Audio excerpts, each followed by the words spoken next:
It's time for another hieroglyph. This one's probably pretty obvious what it pictures here, but how was it used in ancient Egyptian? That's what we'll get into in just a moment. Welcome to Voices of Ancient Egypt.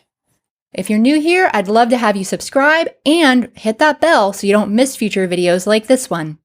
All right, so this is obviously a picture of a human eye. That's clear, but how was it used in ancient Egyptian?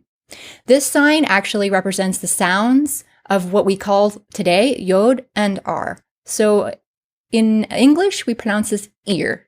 But in Egyptian, the thing that looks like an eye was actually probably more of a light Y sound, a little y.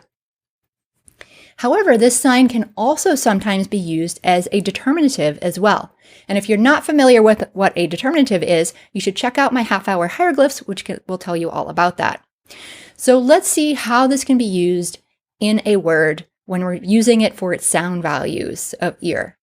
So one really common word that this appears in is the word that means to do or to act. It's super common. You see it all over. And you can imagine in English, we use these words all the time. So it's spelled out ear, and it's actually spelled out really simply without a whole lot of sounds, or signs rather. All right, that's it for ear today. I will be back with another hieroglyph soon. I'll see you then.